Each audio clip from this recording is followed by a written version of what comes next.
রাধারানীকে একটু কাঁদাবো, একটু পরীক্ষা করব। তাই দুজনে একসঙ্গে শয়নে আছে। প্রভু মনে মনে চিন্তা করলেন, আজ আমি আমার রাধেকে একটু পরীক্ষা করবো, একটু কাঁদাবো। তাই করলেন কি, রাধারানী এবং আমার প্রাণ গোবিন্দ দুজনে শয়নে আছে। রাধারানী এমন স্বপ্ন দেখলেন, এমন দুঃস্বপ্ন দেখলেন, তিনি দেখছেন যে এক অপরূপ মহাপুরুষ, তার অঙ্গে যেন অপরূপ জ্যোতি।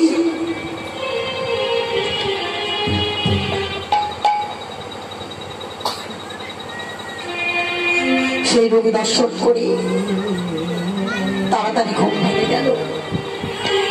ঘুম ভেঙে রাধারানী কাঁদছে, বলছে প্রাণনাথ, আমি যে আজ বড় একটা দুঃস্বপ্ন দেখলাম।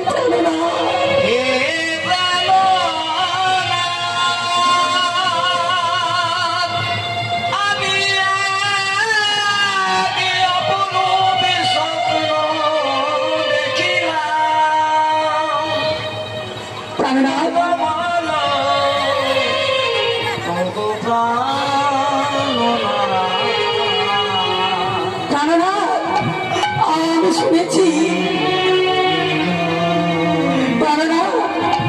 আমি শুনেছি পর পুরুষের মুখ দর্শন করলে তাকে নাকি অসতী বলে।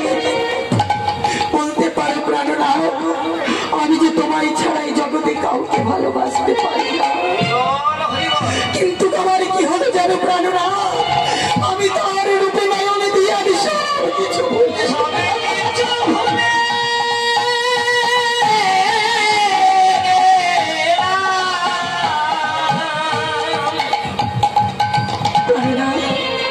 আমি তার রূপে নয়নে দিয়ে আমি সব কিছু ভুলে গেলাম। আমি আমার মন প্রাণে সব কিছু তার চরণে সঁপে দিলাম। বলতে পারো প্রাণনাথ, কিন্তু আমি যে তোমায় ছাড়াই জগতে কাউকে কোনোদিন চিনতে পারিনি। তুমি ছাড়া যে আমি অন্য কাউকে চিনি না প্রাণনাথ। প্রভু মনে মনে চিন্তা করছেন, আর আমার রাধারানীকে কাঁদানো যাবে না। রাধে, রাধে তুমি কেঁদো না রাধে, ওটি কেউ নয়, ওটি হচ্ছে আমি। আমি তোমায় এক দুঃস্বপ্ন দেখালাম যে আগত ওই কলিযুগে আমি গৌর হয়ে যাব। যে স্বামী, প্রাণনাথ, প্রাণনাথ তুমি বলতে পারো, তোমার তোমার দেহে রাজবেশ আর তার দেহে মলিন চিন্তাবেশ, তোমার হাতে মহান মুরলী, তার হাতে রয়েছে কুম্ভল। বলতে পারো প্রাণনাথ, কেন এমন বেশ তুমি ধারণ করলে?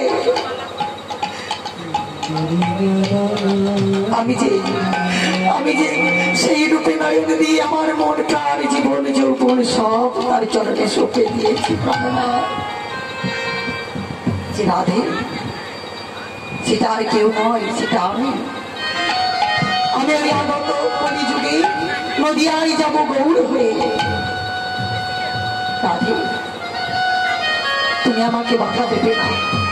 বলছি প্রাণনাথ, রাধে বলছে প্রাণনাথ, কিন্তু আমি যে তোমার সঙ্গে যাব, আমি তোমায় ছেড়ে থাকতে পারবো না।